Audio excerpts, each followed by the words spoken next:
we get too far into Photoshop, I want to go over all this stuff because this is very important to understand. We are using Photoshop, which is a raster-based program. Okay? We got to know the difference between vector and raster resolution size. I can teach you all kinds of great stuff in Photoshop, but if you don't understand this stuff, you're really not going to go anywhere with it that'll be useful or productive. So right off the bat, raster art is a resolution-dependent type of art, meaning that it cannot scale up to an arbitrary resolution without loss of apparent quality. Images that are made of small squares of color to create the look of an image. Okay? Vector art is a resolution independent, meaning that you can scale it up or down to an arbitrary resolution without loss of apparent quality. Vector art is made up of points and mathematical lines and curves. So if you created a logo that was 2 inches by 4 inches in vector art, you could enlarge that logo to cover the side of a tractor trailer, and it will look great. If you create the same logo in a raster program like Photoshop at 2 inches by 4 inches and enlarge it to cover that same truck, it will look like large blocks of color. Let's take a look at this example I have here.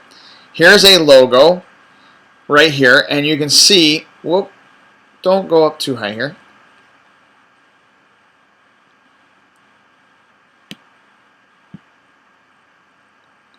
You can see the logo at 100% right here. It looks really good. Now that same logo in vector artwork blown up 400% in vector art. Look at how smooth and clean and beautiful the lines are. But over here, that same logo made in Photoshop rasterized, all those little squares creating the look. Look at how terrible it is. So if I create a logo, my big thing is I always tell my students, if you're going to create a logo, start first in vector art. Do it in Illustrator or wherever.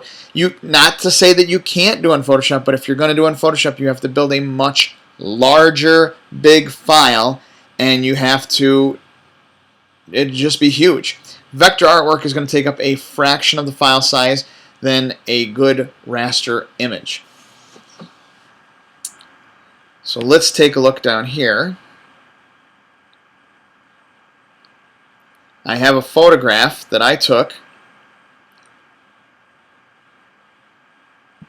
This is my son, plays for the Windsor golf team. The first image over here on the left is a high resolution image. It's taken with my camera, my 7D Canon DSLR, 300 DPI, and I have it at 7 inches by 10 inches, and it is 2,154 pixels by 3,223 pixels. Looks fantastic. Now here's a medium resolution image. It is 7 inches by 10 inches at 72 DPI, which is 515 pixels by 774 pixels. And you can see that it's starting to get on the edges and everything else a little crazy. Then this final image over here, image C, small resolution. It is 72 DPI at 2.5 inches by 4 inches. It's 192 pixels by 288 pixels. How many people have gone out to the web, got an image that they found, downloaded it, and then you print it, or if you just find a web page and you print it, and it prints and it looks like this one over here on the right? That means that there's not enough resolution on that image. Now if I took this image and I enlarged it even further, those blocks and looks like Lego blocks put on each other are going to get even bigger, larger, and more horrible looking. On the other side of this whole resolution thing, has anybody been to a website that you get to the website and the page loads up pretty quick, but then there's a big block in the middle where there's supposed to be an image, and then all of a sudden you start to see that image appear on the screen very slowly, or it takes a very long time for that image to show up. That means that the resolution of that image is so high that it's taking a while to load up. So we need to know how to build our images in Photoshop and where they need to go so that we do them correctly with the right resolution, the right size, everything that goes on. Because you could say, oh, I'm going to just use the highest resolution image that I can, and it's going to be a mammoth file that's going to go to the press, your pre-press, or to your offset printer, and it's going to be a huge file, take up a lot of space and take a lot of time to rip. Or it's going to be so small that when it prints it looks like, oh, just horrible. And we need to figure out what is going to be the best way to produce these images and how we're going to work with it. So in the PDF, this is the same PDF that's on my inside my class on online here.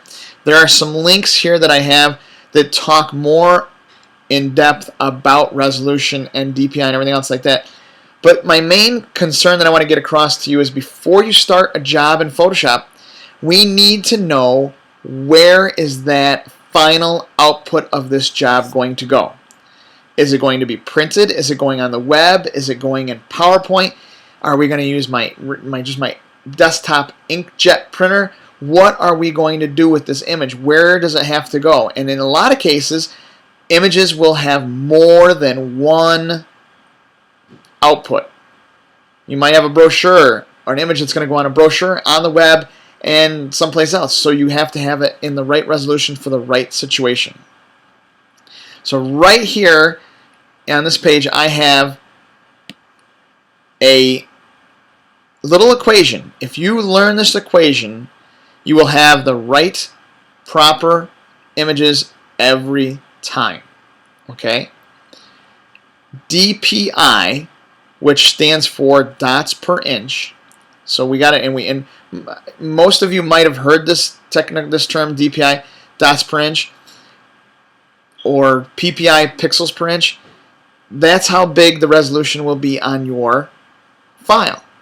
So what we need to do in order to get a photo for the correct output, the DPI is going to equal 2 times the LPI, the line screen, or the lines per inch.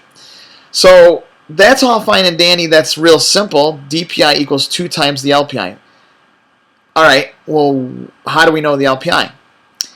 I've got a handy dandy little chart on this set up for you that is going to give you a default set of type of printing situations.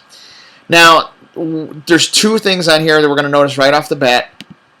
Inkjet printers, default resolution, are going to be about 240. All you need is 240 DPI or PPI at 100% of the size. If you're going to create an image that's going to go on the web or on PowerPoint or on a CD-ROM type presentation, 72 DPI is as much as the screen is going to portray. It's not going to give you any more than 72 DPI. So your images need to be 72 DPI at 100% of the size you need to use them at on the web or in your PowerPoint. I run into so many people that go, boy, my PowerPoint presentation is so slow. I said, well, how many images do you have? I have images on probably 10 of 20 pages. I said, okay, that's not many images. It's about half the pages have images. But then I see the images they're putting in there, and they're putting huge, mammoth, high-res images in those PowerPoint presentations, and all it's doing is it's slowing the PowerPoint presentation down because those files are so huge. PowerPoint only needs to preview them on a screen through a projector or wherever, and they only need to be 72 DPI at the size of the screen. But here we go. So if we're looking at printing or a couple different places, if I'm preparing an image to go in the Press and Sun Bulletin or my local newspaper, the Penny Saver, wherever, newsprint on average is about 85 to 88 lines per inch.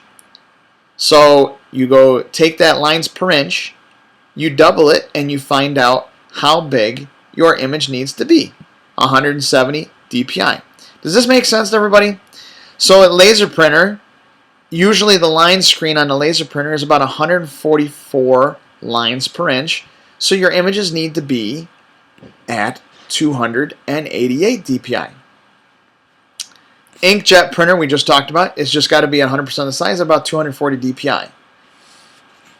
Commercial printer, commercial brochure, like a brochure you might find in a doctor's office or at the rest area or at a store, you know, it depends on the paper, but how smooth it is, how clean it is. But most commercial printing, you know, regular printing stuff. And if you ever have a question, oh geez, I'm getting a brochure printed or a flyer printed at the printer, just call the printer and say, okay, what is the LPI? And they will tell you. They're going to tell you, okay, we're printing on this paper, on this press, it's going to be this deep, this LPI. So you'll know what your images need to be at.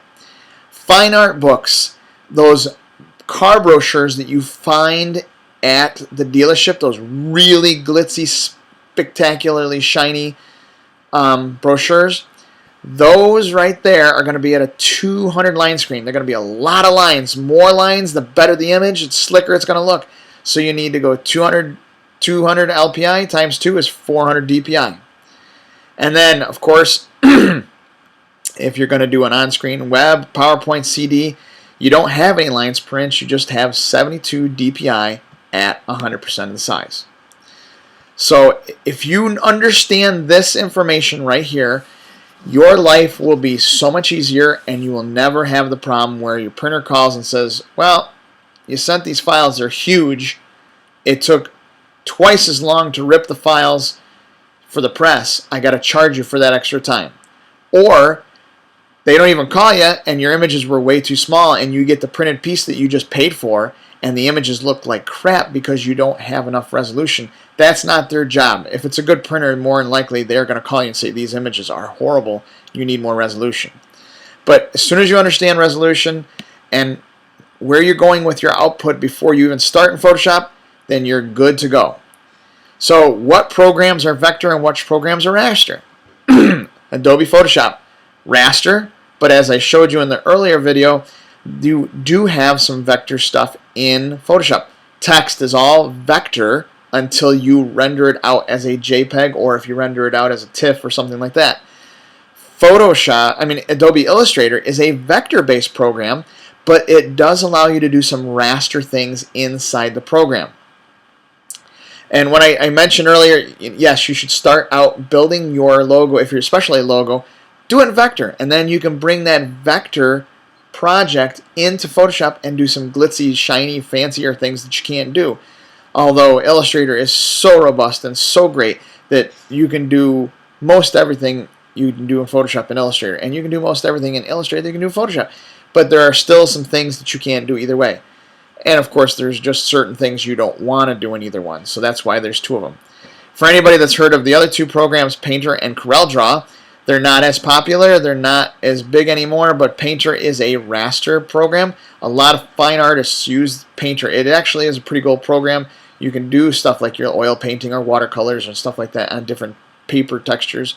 And then, of course, CorelDRAW is a competitor to Illustrator and does vector and a little bit of raster just like Adobe Illustrator.